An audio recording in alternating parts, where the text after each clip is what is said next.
मित्रांनो, आजच्या या व्हिडिओमध्ये मी तुमच्यासाठी असा एक उपाय घेऊन आली आहे जो तुमच्या जीवनातील सर्वात मोठी आणि कठीण समस्या दूर करण्यास मदत करू शकते। आणि ती समस्या म्हणजे शत्रूंचा त्रास।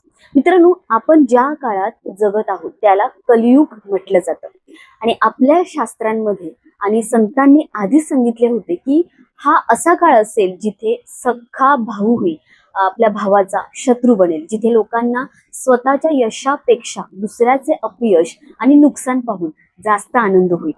आजच्या काळात तुम्ही थोडीशी प्रगती केली, थोडेसे पुढे गेलात तरी अनेक लोक तुमची प्रगती थांबवण्यासाठी तयार असतात। तुमच्या सोबतही असे घडत आहे का? तुम्हालाही असे वाटते का की विनाकारण लोक आहेत ते तुमच्यावर नाराज आहेत, कुणीतरी तुमच्या आनंदावर वाईट नजर ठेवून आहे, एखादा गुप्त शत्रू तुमची कामे बिघडवत आहे, तुम्ही खूप मेहनत करता पण यश मिळण्याचा अगदी तुम्ही जवळ आल्यानंतर अचानक सर्व काही तुमच्या हातातून निसटून जातं का? जर तुम्ही अशा परिस्थितीतून जात असाल तर समजा हनुमानजी महाराजांच्या कृपेने, स्वामींच्या कृपेने तुम्ही हा व्हिडिओ आज पाहत आहात, कारण आज मी तुम्हाला तंत्रशास्त्र आणि प्राचीन परंपरेत सांगितलेला एक विशेष उपाय इथे सांगणार आहे। मित्रांनो, शत्रू दोन प्रकारचे असतात। एक ते जे समोरून विरोध करतात त्यांना आपण ओळखू शकतो आणि त्यांच्याशी आपण सामना सुद्धा करू शकतो, पण दुसरे असतात गुप्त शत्रू। हे लोक काय करतात? समोरून गोड बोलतात, तुमच्या सोबत वावरतात, पण पाठीमागून तुमचे नुकसान करण्याचा पुरेपूर प्रयत्न करतात। तर हा उपाय अशा दोन्ही प्रकारच्या शत्रूंपासून संरक्षण मिळविण्यासाठी केला जातो। या उपायामध्ये आपण कोणत्याही नकारात्मक शक्तीचा वापर करत नाही आहे, किंवा आपण बघा, आपण आपल्या स्वामी महाराजांचे, हनुमान महाराजांचे म्हणजेच हनुमानजींचे स्मरण करणार आहोत आणि निसर्गातील दोन साध्या पण महत्वाच्या वस्तूंचा उपयोग करणार आहोत। ते वस्तू आहेत लिंबू आणि मीठ। आता प्रश्न पडतो की लिंबू आणि मीठच का? बघा, पारंपरिक मान्यतेनुसार लिंबू नकारात्मक ऊर्जा शोषून घेण्याची क्षमता ठेवतो, म्हणूनच अनेक ठिकाणी वाईट नजरेपासून संरक्षणासाठी लिंबू आणि मिरचीचा उपयोग इथे केला जातो। मिठालाही शुद्धीकरणाचे प्रतीक मानले जाते, तर ते वातावरणातील नकारात्मकता कमी करण्यासाठी वापरले जाते अशी श्रद्धा आहे। ओके, जेव्हा लिंबू आणि मीठ यांचा उपयोग अगदी श्रद्धा आणि प्रार्थनेसोबत केला जातो तेव्हा तो उपाय अधिक प्रभावी मानला जातो। तर हा उपाय करण्यासाठी सोमवार, मंगळवार, शनिवार हे दिवस शुभ मानले जातात। आता सोमवार आहे भगवान शिवांचा दिवस आहे, मंगळवार हनुमानजींचा दिवस आहे, शनिवार शनिदेव आणि भैरवनाथ यांच्याशी संबंधित मानला जातो। तर मित्रांनो बघा, या दिवसांपैकी कोणताही दिवस तुम्ही निवडू शकता। वेळ आहे सकाळची, म्हणजे शक्यतो सकाळी 7 ते 11 या वेळेत तुम्ही हा उपाय करायचा आहे। उपायासाठी एक ताजं पिवळं आणि रसाळ लिंबू घ्यायचं आहे, त्यावर कोणताही काळा डाग असता कामा नये। त्यासोबत थोडं साधं पांढरे मीठ घ्या किंवा खडे मीठ घ्या। उपायाच्या दिवशी सकाळी अंघोळ करून स्वच्छ कपडे परिधान करा, शक्य असल्यास पिवळे वस्त्र घाला, लाल वस्त्र परिधान करू शकता। घरातील शांत जागी आसन टाकून बसायचं आहे। डोळे बंद करून काही क्षण श्रीराम जय राम जय जय राम या मंत्राचा जप करा। त्यानंतर हनुमानजी महाराजांचे स्मरण करून प्रार्थना करा। हे संकटमोचन हनुमानजी, माझ्या जीवनातील सर्व अडथळे दूर करा, माझे रक्षण करा आणि मला योग्य मार्ग दाखवा। यानंतर लिंबू स्वच्छ पाण्याने धुवून घ्या। लिंबू हातात घेताना तुमच्या अडचणींचा विचार करा। आता लिंबू 2 समान भागात कापायचा आहे, आडवा। एक भाग बाजूला ठेवून द्यायचा आहे, दुसरा भाग आपल्या डाव्या हातात घ्यायचा आहे।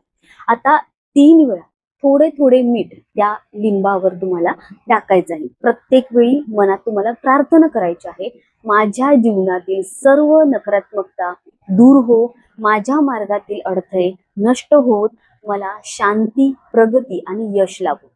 त्यानंतर तो लिंबू कागदात गुंडाळून घराबाहेर एखाद्या मोकळ्या जागेत किंवा जमिनीत पुरून टाका। लिंबू पुरताना मित्रांनो बघा, प्रार्थना करायची आहे, जसे हे लिंबू मातीत विलीन होत आहे तसे माझ्या जीवनातील सर्व नकारात्मकता आणि शत्रुत्व दूर हो। यानंतर मागे न पाहता आपल्या घरी परत या। घरी आल्यावर हातपाय धुवा आणि देवासमोर दिवा लावून आपले हनुमानजी महाराजांचे, स्वामी महाराजांचे आभार माना. मित्रांनो, हा उपाय श्रद्धा आणि सकारात्मक विचारांसह केला तो कोणाच्याही वाईटासाठी नव्हे तर स्वतःच्या रक्षणासाठी आणि मनशांतीसाठी केला जातो. तर मित्रांनो, आपल्या या हे बघा, आता या उपायातील सर्वात महत्वाचा भाग इथे समजून घ्या की लिंबावर मीठ टाकल्यानंतर तुम्हाला तो लिंबाचा तुकडा हातात घ्यायचा आहे किंवा स्वच्छ कागदात गुंडाळायचा आहे. त्यानंतर घराबाहेर पडायचा आहे. हा उपाय पूर्ण करण्यासाठी मित्रांनो तुम्हाला एखादी शांत, निर्जन किंवा कमी वर्दळीची जागा निवडायची आहे आणि ती जागा एखादे मोकळे मैदान असू शकते, एखादी रिकामी जमीन असू शकते किंवा अशी जागा जिथे लोकांची फारशी वर्दळ नसते.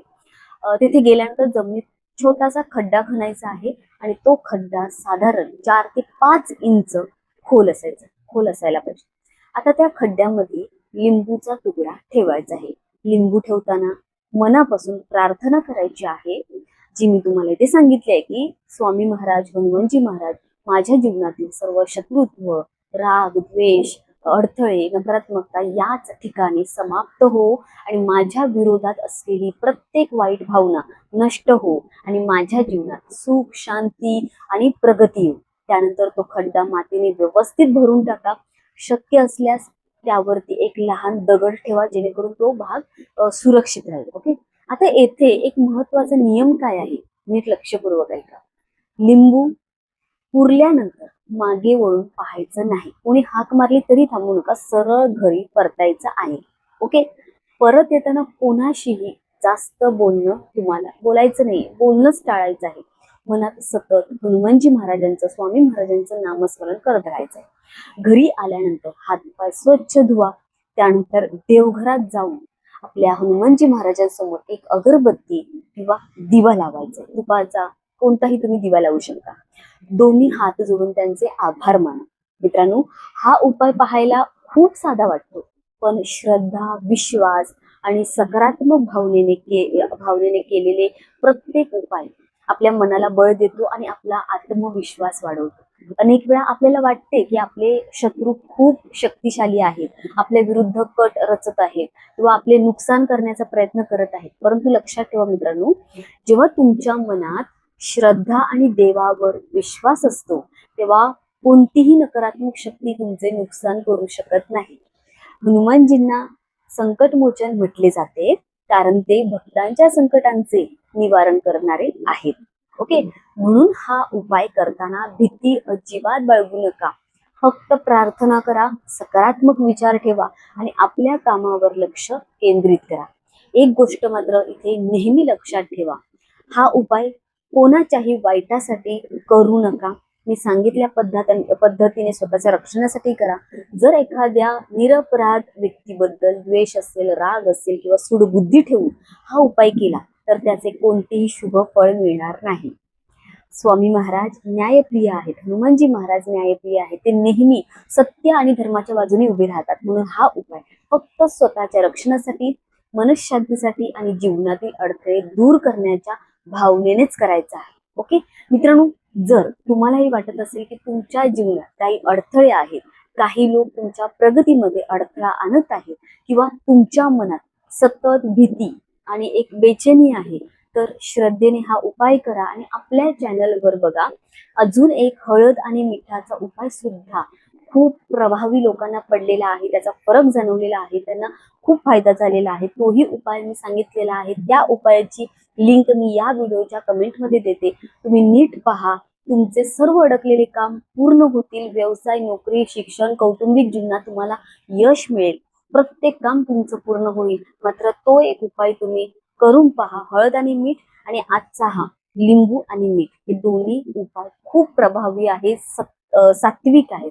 तर माझे खूप खूप अगदी मनातून कळकळीने मी तुम्हाला विनंती करते की तेवढे जर तुम्हाला शत्रूंचा त्रास होत असेल तर ते उपाय तुम्ही करून पहा, तुम्हाला नक्की त्याचा फायदा होणार आहे. तर मित्रांनो, जो उरलेला लिंबू आहे तो तुम्ही त्याचं लिंबू सरबत घेऊन पिऊ शकता करून, किंवा तो फेकून देऊ शकता. कसंही तुम्हाला वाटेल तर तुम्ही घरात तो वापरू शकता, ठेवून देऊ शकता किंवा बाहेर फेकून देऊ शकता. तर भेटूया पुढच्या नवीन व्हिडिओमध्ये. तोपर्यंत आनंदी राहा, सुरक्षित राहा. भेटूया पुढच्या नवीन व्हिडिओमध्ये. धन्यवाद. श्री स्वामी समर्थ.